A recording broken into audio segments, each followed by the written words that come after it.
Salut à tous, c'est Fabien du Labo des Jeux. Bienvenue dans ce nouveau JT des sorties ludiques du mois d'août 2020. Alors, je vais commencer par vous détailler le sommaire. On va commencer comme la dernière fois avec les sorties de juillet qu'on avait un petit peu loupées dans la série On avait zappé. Ensuite, on attaque avec l'actu en bref, où on va détailler rapidement toutes les sorties sur le mois d'août, les sorties qu'on a pu voir, qui nous intéressent en tout cas. Et enfin, on aura les sorties de jeux. Ça, ce sera un petit focus sur quelques jeux qui nous ont vraiment déjà plu et qu'on tenait vraiment à vous développer un petit peu plus. Ensuite, on va vous détailler l'actualité Kickstarter. On a trouvé 3 projets potentiellement intéressants. On va vous en parler un petit peu plus en détail. Et enfin, dans la rubrique Nice to Follow, ce mois-ci, on va s'intéresser à un blog en particulier. C'est le nôtre. Voilà. On dépasse la barre des 3000 abonnés sur la page Facebook, 3000 mentions j'aime. Du coup, on tenait à vous gâter. On a déjà fait un concours la semaine dernière. On en fait un deuxième dans cette vidéo. Là, restez bien, ça se passe en toute fin de vidéo. Alors, on commence tout de suite avec la rubrique On avait zappé. Bazar Quest. Devenez le commerçant le plus connu de la ville. À vous d'attirer les meilleurs aventuriers qui passent en ville avant d'affronter les monstres du donjon local. Devenez riche en leur vendant des objets plus ou moins utiles dans leur quête. Et si en plus votre client parvient à défaire les monstres et survivre, c'est la gloire assurée pour lui et votre boutique. Bazar Quest est jouable avec des enfants de 10 ans, voire moins s'ils sont déjà habitués au draft. Les joueurs les plus avertis ne seront pas en reste, le plaisir de jeu étant accessible à tous les niveaux. Le thème est frais et change pour une fois. On incarne ici une boutique qui équipe les héros de passage. Les illustrations ajoutent une belle plus-value au jeu également. À 6 joueurs, le temps de jeu n'est pas si long et il n'est pas si simple de trouver des jeux qui fonctionnent pour ce nombre de personnes. Le jeu fonctionne également très bien avec moins de joueurs et même à 2, la modification avec 4 héros permet de garder du sel du jeu, la tension sur qui attirer dans son échoppe. Bazar Quest est donc un joli et un très bon jeu de draft et de gestion pour entraîner toute la famille dans des joies du commerce de potions, haches de combat et armures. Revoici Lewis & Clark. Le classique de Ludonote revient. Après des années de rupture et plus de 30 000 boîtes vendues, il est réédité avec quelques ajustements dans les règles et sur le plateau et l'ajout de 12 nouvelles cartes. Chaque joueur conduit une expédition à travers les États-Unis dans ce jeu immersif et inspiré d'un pan de l'histoire de ce continent. Le but est d'être le premier à atteindre la côte ouest dans une course où seule la première place compte. Chaque joueur a en main des cartes personnages qui forment son expédition. À chaque tour de jeu, un joueur doit réaliser une action. Il peut aussi recruter un nouveau personnage et améliorer sa main de cartes. Régulièrement, les joueurs pourront établir leur camp afin de reprendre en main les cartes déjà jouées. Mais le chargement de ressources et le nombre d'Indiens accueillis peuvent éventuellement faire perdre l'avance durement gagnée. Orléans. Près d'Orléans, au Moyen-Âge, les luttes d'influence font rage. Pour vous en sortir, il vous faudra rassembler des partisans, fermiers, marchands, chevaliers et moines. Grâce à leur talent de commerçants, bâtisseurs ou scientifiques, vous pourrez étendre votre pouvoir. Utilisez les spécialités des ouvriers à bon escient afin de développer votre influence. Achetez des ressources dans d'autres villes, construisez des comptoirs de négociation, utilisez les chevaliers pour augmenter votre rayon d'action et sécurisez vos expéditions. Dans ce jeu, utilisant la mécanique de backbuilding, vous allez devoir optimiser vos actions au maximum et vous aurez toujours l'envie de faire plus d'actions que possible. Le jeu sorti en 2014 a droit à un lifting complet de la part de Matago, avec le jeu de base, les 2 extensions Invasion et Commerce et Intrigue, ainsi que Stories. À la conquête des catacombes. Un jeu de pichenette mêlé à un monde de fantasy et un jeu de cartes stratégiques, ça vous tente ? Ce jeu utilise le système Dexterity d'Elzra, un éditeur canadien. Chaque équipe a à sa disposition un deck de cartes qui lui permettront de réaliser des actions et des combinaisons dans le but d'éliminer les jetons santé de l'équipe adverse. On dispose des murs sur la table qui vont créer la zone de jeu. Les joueurs réaliseront leurs actions en déplaçant leurs pions et en réalisant des attaques avec des projectiles afin de se placer stratégiquement et infliger des blessures aux adversaires. Fans de pichenette, ce jeu vous propose une vraie immersion dans un univers fantasy et la possibilité de s'affronter en gérant votre main de cartes. Dinogenix. Dans Dinogenix, prenez-vous pour Josh Hammond du film Jurassic Park et créez votre parc à thème dans lequel les dinos vous réserveront quelques désagréables surprises si vous ne gérez pas correctement leur bien-être. N'oubliez pas que pour un visiteur décédé, c'est une famille qui vous fait une mauvaise presse. Mais rassurez-vous, vous pourrez manipuler la presse et même manigancer dans l'ombre pour mettre des bâtons dans les roues de vos adversaires et être le parc à terme le plus réputé. Un jeu de pose d'ouvriers efficace avec un œil à garder sur le parc et la piste de réputation des autres. Le plus réputé attirera plus de clients et aura donc plus de points de réputation. La manipulation du marché noir vous permettra d'accueillir de nouvelles espèces et même des hybrides.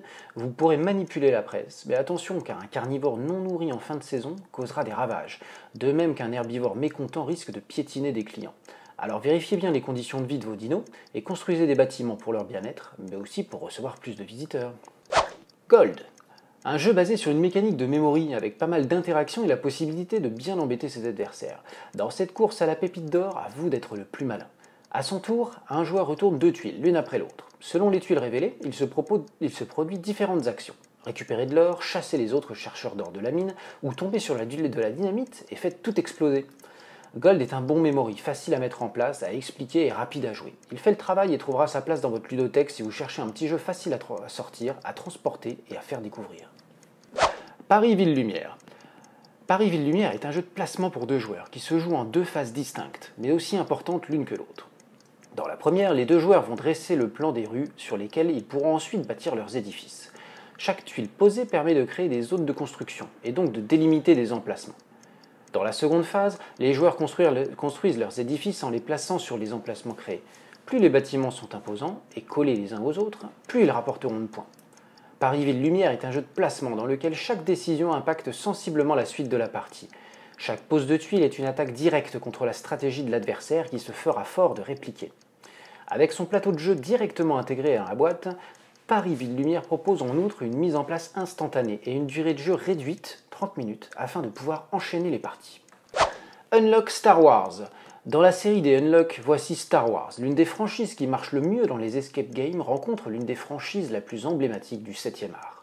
Unlock, c'est une série de jeux inspirés des escape rooms, qui avec des cartes vous propose de résoudre des énigmes. A l'aide d'une application créée pour l'occasion, vous devrez coopérer afin de réussir dans le temps imparti. Dans ce nouveau Unlock, 3 scénarios inédits en rapport avec la saga vous sont proposés. Vous pourrez incarner des contrebandiers, des rebelles et des espions impériaux. Océan. Océan est avant tout un jeu artistiquement bluffant. Avec 120 créations graphiques originales, 40 cartes de scénario et plus de 100 autres cartes uniques, Océan est un projet graphique immersif. Il vous emmène dans les profondeurs du monde marin et vous invite à faire évoluer vos espèces dans un monde en perpétuelle évolution. Vous devrez construire votre moteur de jeu à l'aide de cartes et de leurs combinaisons. Plus vous avancerez dans la partie, et plus vous descendrez dans les profondeurs. L'environnement évoluera donc, et vous devrez donc vous adapter à de nouvelles contraintes pour garantir la survie de vos espèces. Ce jeu fait partie de la série Evolution, qui propose un contenu très riche artistiquement, mais aussi très documenté et immersif. Splendor Marvel. Le classique Splendor débarque aux couleurs de Marvel, rassembler une équipe de super-héros et empêcher Thanos de détruire le monde.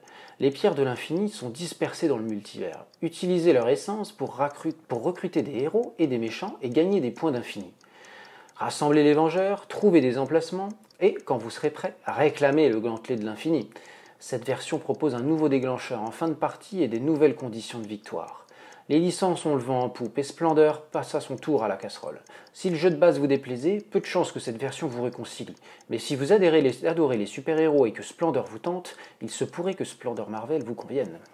Atlante. Incarnez l'un des puissants rois des océans et menez votre royaume à la victoire. En tant que souverain des océans, votre objectif est d'apporter la gloire et la prospérité à votre royaume et ses habitants. Pour gagner, vous devez conquérir ou acheter des lieux, recruter de nouveaux personnages et atteindre vos objectifs. Pour cela, jouez des cartes de votre main, chacune avec un ensemble d'actions uniques, et combinez-les au mieux. Grâce aux créatures océaniques, vous explorerez les lieux inconnus, des ruines sous-marines et ferez remonter les nombreuses ressources trouvées dans les abysses des océans jusqu'à votre royaume. Cette remontée est représentée mécaniquement à l'aide d'un plateau de jeu unique permettant de faire progresser les cartes vers la surface. Visuellement très intéressant, celui-ci nous fait de l'œil et on attend impatiemment de pouvoir mettre la main dessus pour vous en dire plus. Love Letter Marvel. Le classique et superbe Love Letter passe à son tour à la moulinette de la licence Marvel. Ce jeu a connu de très nombreuses versions, officielles ou non, et il est maintenant décliné avec Thanos, qui cherche encore et toujours à orner son gant des pierres d'infinité. Le jeu reprend les excellentes mécaniques du jeu de base, et vous propose cette fois-ci de jouer à 1 contre tous. Un joueur incarnera Thanos, tandis que les autres essaieront de le vaincre avant qu'il ne valide ses objectifs. Avec la licence officielle Marvel, les illustrations sont de toute beauté, et je suis curieux de mettre la main dessus pour voir ce que ça apporte au déjà très très bon jeu Love Letter. D'ailleurs, je vous encourage à vous rendre sur le blog pour y lire notre avis sur ce jeu. 50 Clues, Sommeil Blanc. Deuxième épisode de la trilogie 50 Clues, ce jeu d'énigmes immersif vous plonge dans un hôpital où vous incarnez Marie, qui suite à une amnésie doit sortir et retrouver son fils avant qu'il ne soit trop tard. 50 Clues est un escape thriller dans lequel vous devrez résoudre des énigmes, déchiffrer des codes et prendre des décisions qui impacteront la suite de l'histoire. On nous garantit une expérience immersive dans ce jeu réservé aux plus de 16 ans. Petit secret entre amis. As-tu déjà vécu des expériences surnaturelles? As-tu peur des serpents? Aimes-tu les comédies romantiques? Voici le genre de questions auxquelles vous allez devoir répondre. Vous êtes séparés en 2 équipes secrètes. Sur chaque carte question se trouve une question dirigée à l'équipe noire et une à l'équipe blanche. Les bords de la carte indiquent oui et non. Chacun devra répondre avec son jeton, mais à quelle question? Après avoir répondu et analysé les réponses des autres joueurs, vous devrez deviner qui est dans votre équipe. Quelqu'un qui a répondu aux mêmes questions que vous. Clank dans l'espace, extension Cyberstation 11. Dans cette deuxième extension pour Clank dans l'espace, vous naviguez sur un nouveau plateau ovoïde, désormais à la recherche d'appareils cybernétiques. Ces cartes inédites s'installent en échange d'un cristal de pouvoir et deviennent permanentes pour vous apporter des bonus supplémentaires à chaque tour. 2 nouvelles capsules de sauvetage sont ajoutées pour vous échapper, mais attention à ne pas tourner en rond dans la station.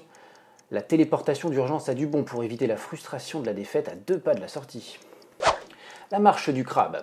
Adapté de la BD d'Arthur Depin, le jeu est l'œuvre de Julien Protière, auteur du fameux Cosmopolite. La marche du crabe est un jeu de déduction coopérative, hyper immersif, dans lequel les 2 joueurs dépendront complètement l'un de l'autre, sans parler. Vous avez souvent vu des crabes discuter, vous?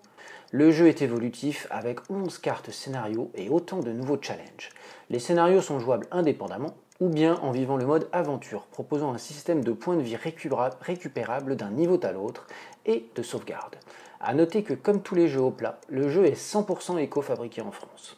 Dig Deeper, une extension pour détective. Un homme politique vient d'être assassiné dans une ville américaine. Saurez-vous trouver le coupable? Cette extension pour le jeu détective est la première de la gamme Signature, qui verra différents auteurs proposer leur scénario pour le jeu d'enquête. Plongé au cœur des années 70 à Boston, au milieu d'une ville sous tension, avec son lot de troubles publics et de tensions raciales, la mort prématurée d'un politicien local n'a pas fini de vous surprendre. Allez, on attaque les sorties de jeu et on passe à Fish Club. 2 familles de poissons vont s'affronter pour obtenir la meilleure place de l'aquarium, celle près du distributeur de granules. La première famille à atteindre un banc de 5 poissons se verra obtenir ce privilège, mais attention aux autres espèces qui vont peut-être s'interposer. Ce jeu est l'œuvre de David Wexler, le fils du célèbre inventeur du jeu Puissance 4. Ça vous rappelle quelque chose de toute façon. Dans ce jeu d'alignement, tentez de former un banc de 5 poissons contigus de votre couleur avant votre adversaire pour remporter le duel. À votre tour de jeu, choisissez un animal à votre disposition. Un poisson de votre couleur pour essayer de constituer votre banc de poissons, ou un animal jaune, hippocampe, coquillage, étoile de mer ou petit poisson, pour tenter de bloquer votre adversaire dans le développement de son banc. Les 2 joueurs jouent ainsi un animal à tour de rôle. Dès qu'un banc de 5 poissons contigus est constitué, la partie s'achève. Son ou sa propriétaire l'emporte. C'est bien édité, bien réalisé, et ça permet de s'amuser avec des enfants à partir de 5 ans. Du fait des formes particulières des poissons, il n'est pas toujours évident de les aligner. Il faudra faire attention au rebond et attention au placement. Faites preuve de concentration dans ce jeu qui vous fera aussi travailler la manipulation et la capacité de résolution des plus petits. On passe maintenant à Pour une poignée de marguerites. À Cannes, en février, toute l'équipe a craqué pour ce super jeu, qui incarne vraiment ce que devraient être les jeux pour enfants. C'est-à-dire un jeu où les enfants justement prennent beaucoup de plaisir à y jouer entre eux, mais lorsque les adultes les rejoignent, les adultes y trouvent leur compte aussi et ne s'ennuient pas durant toute la partie. Tout le monde y prend plaisir à jouer et c'est vraiment un moment à passer agréable et c'est tout ce qu'on veut dans un jeu enfant. Pour une poignée de marguerites fait partie de cela. Vous incarnez des vaches qui vont devoir faire une course autour du pré, manger des fleurs de différentes couleurs, arriver la première et surtout remporter les duels corne contre corne avec les vaches dés. Le premier joueur ayant recouvert la totalité des fleurs de son plateau individuel sera le grand gagnant, dès qu'il sera de retour à l'étable. Ce jeu bénéficie d'un travail d'édition remarquable. L'idée déjà est vraiment intéressante. Vous avez du très bon matériel. Le fait de jouer avec des vaches dés, c'était pas donné à tout le monde de trouver cette idée-là. Hein. Bravo Spaceco pour l'avoir trouvé en tout cas. Et nous on ne peut que vous le conseiller. Il est vraiment vraiment chouette. On passe maintenant aux pierres de Koba.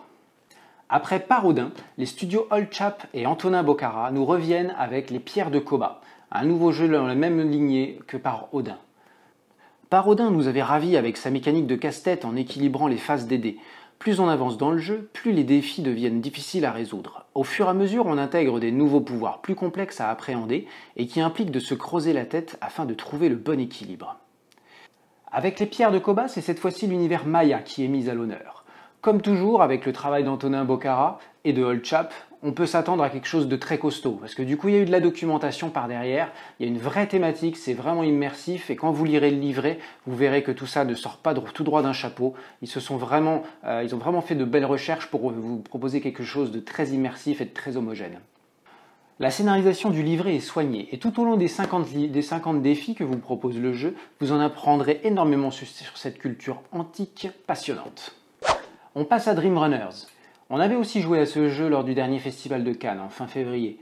On avait trouvé ça tip top, le matériel d'édition est souvent avec les jeux d'Ankama de toute beauté, la réalisation est soignée, les illustrations tip top. Dans Dream Runners, vos rêves deviennent de plus en plus étranges, et des visiteurs viennent même y élire domicile. À vous de repousser ces cauchemars dans ce jeu où vous devrez effectuer des actions en simultané, en temps réel, avec une difficulté évolutive en fonction des joueurs. À l'aide de formes géométriques à la Tetris, composez votre tableau pour repousser les monstres et récupérer des ressources. La main rose repousse un monstre, la main verte permet de récupérer les ressources indiquées sur le tableau commun aux joueurs au centre. Avec vos ressources, achetez de nouvelles formes et reconstituez l'étoile. Maintenant, c'est l'actu KS. On commence avec Arkwright, The Card Game.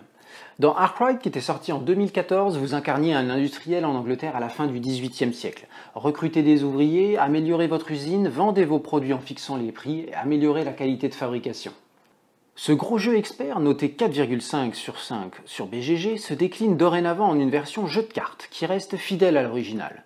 Les retours des joueurs que nous avons pu parcourir parlent d'un jeu un peu moins punitif que son grand frère, mais ne vous laissez pas abuser par l'appellation jeu de cartes. Arkwright n'en reste pas moins un jeu pointu, exigeant et très stratégique. On passe à Massive Darkness 2, Hellscape. Ce dungeon crawler se déroule 10 ans après les événements relatés dans le premier Massive Darkness. De nouveaux portails se sont subitement ouverts à travers le monde, libérant leur horde de démons. Choisissez votre héros avec soin, équipez-le et partez repousser le chaos et fermer les portails. En coopération avec d'autres ouvriers, progressez dans des univers variés et détruisez tout ce qui se présente devant vous. Comme souvent chez cet éditeur, les boîtes regorgent de figurines toutes plus réussies les unes que les autres. Dining with Dracula. Gestion de ressources, majorité et optimisation pour devenir le chouchou de tonton Draco. Voulez-vous réparer les lieux autour du château du comte pour lui remémorer de bons souvenirs ou lui faire des petits cadeaux? En tout cas, gagner son amitié pour qu'il finisse de vous transformer en vampire sera votre but. Le jeu a une mécanique principale de pose d'ouvrier pour récupérer les ressources. À votre tour, vous posez votre héros pour activer un lieu. Et si sur ce lieu se trouvait un meeple de touristes, vous pouvez le faire travailler pour vous. Avec les ressources, vous allez reconstruire les structures autour du château et confectionner des cadeaux pour Dracula. Une fois les 24 heures d'une journée écoulées, on passe au dîner. Un jeu sympathique qui entre dans la catégorie du familial plus, avec plusieurs mécaniques à surveiller et un scoring final à anticiper. C'est maintenant le moment que vous attendez tous. On passe à la série Nice to Follow. Et ce mois-ci, on a décidé de se follower nous-mêmes. On va maintenant vous présenter notre concours. C'est vous qui justement l'avez déclenché. On vient de dépasser la barre des 3000 j'aime sur la page Facebook. Merci à vous. Pour ça, on a décidé de vous gâter. Voici une pile de jeux. Cette pile de jeux, elle est pour vous. On va mettre en fait un concours. Vous allez devoir estimer le poids de cette pile de jeux qu'on va vous envoyer. Oui, vous avez bien compris, un gagnant va recevoir tous ces jeux. On parle quand même de Joraku, de Oriflamme, de Marauder de Midgard, de The Magnificent et de 3 jeux Arcadia Quest. Croyez-moi, ça pèse son poids. Alors à vous d'estimer ce poids justement. Le participant qui arrivera au plus juste en termes de poids remportera ce gros lot. On vous envoie tout ça chez vous directement et vous n'aurez plus qu'à jouer à ces superbes jeux. Allez, c'est parti pour le concours. Vous répondez en mettant en commentaire votre poids estimé, le poids de la pile, hein, pas le vôtre, directement en dessous de la vidéo. Et une semaine après le déclenchement de cette vidéo, on va vous mettre les dates de toute façon sur le post du concours, on désignera un vainqueur. Celui qui s'en approche le plus, ou alors si vous êtes plusieurs, on fera un tirage au sort, remportera toute cette pile de jeux. Merci à tous nos partenaires de nous les avoir envoyés et merci à vous surtout de nous avoir suivis. Restez avec nous, il y aura encore plein d'autres concours, tentez votre chance sur celui-ci, il y en a un autre qui suit dans une semaine. Merci à vous en tout cas d'avoir regardé cette vidéo, c'était les sorties du mois d'août. Et en tout cas en septembre, attendez-vous à du lourd. On a de très très belles sorties qui arrivent, de belles surprises. Encore un nouveau concours qui débutera fin août ou début septembre. Mais en tout cas, merci à vous d'être présents. Et surtout, n'oubliez pas de jouer.